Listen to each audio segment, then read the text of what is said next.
जब हुकूमत बादशाह की थी मौलाना साहब, बड़ा सरल प्रश्न है लेकिन इसका उत्तर आज तक मुझे कोई नहीं दे पाया। मैं आज से थोड़ी नहीं प्रश्न उठा रहा हूं, 35 साल तो मुझे हो गए उठाते हुए इस प्रश्न को, और देश के दुनिया के तमाम आलिम मेरे साथ जुड़े।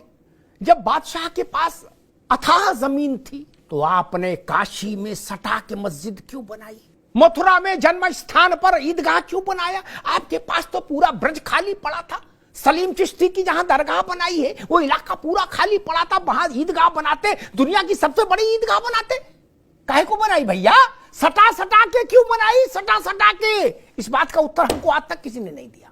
इस बात का उत्तर दे देंगे तो आपकी नीयत पर सवाल उठेगा। हमको मालूम है जन्नत की हकीकत, हमको मालूम है कि आपने सटा के क्यों बनाई। आप क्या सिद्ध करना चाहते थे? आप भारत के माथे पर लात रखकर खड़े होना चाहते थे, आप भारत की छाती पर लात रख के खड़ा होना चाहते। कोई विद्वान मुझे बता दे कि विश्वेश्वर महादेव के आंगन में आपने वो छोटी सी मस्जिद क्यों बनाई? पूरा काशी खाली नहीं था क्या?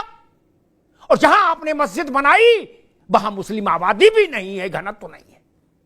उससे कई किलोमीटर आगे जाके मुस्लिम आबादी है काशी में, बात मैंने पहले भी उठाई थी। वहां जो ने मस्जिद बनाई जहां नमाज पढ़ने वाले थे। मथुरा में आपने जहां ईदगाह बनाया वहां मुस्लिम रिहायश का घनत्व तो नहीं है मौलाना साहब। जहां घनत्व तो है वहां क्यों नहीं बनाया? दिल को बहलाने के लिए भाईचारा अच्छा है मौलाना साहब, ये नहीं चलेगा ना, ये गंगा जमुना दोनों नहीं चलेंगी। मैं उत्तर देता हूं सटा के क्यों बनाई।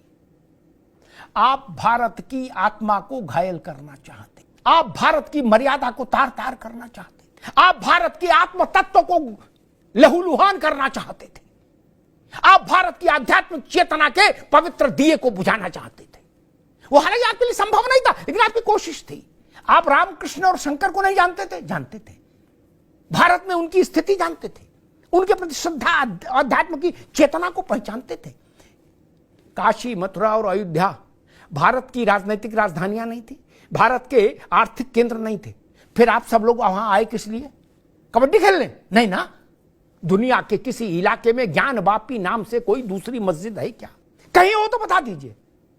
और जिसको आपने फब्बारा का, मैंने मौलाना साहब से एक बार कहा था कि आपने अपने वजू घर में जिसको इस दुनिया का सनातन धर्मी विश्वेश्वर महादेव का श्री विग्रह मानता है, वहां आप कुल्ला करते रहे, वजू अपना मेल धोते रहे। और आज भी अगर सुप्रीम कोर्ट उसको रोकता नहीं तो आप वही प्रक्रिया जारी रखते। और कल अगर जांच में साबित हो गया कि वो शिवलिंग था, है, तो मौलाना साहब मुंह दिखाने के लायक नहीं रहेंगे लोग।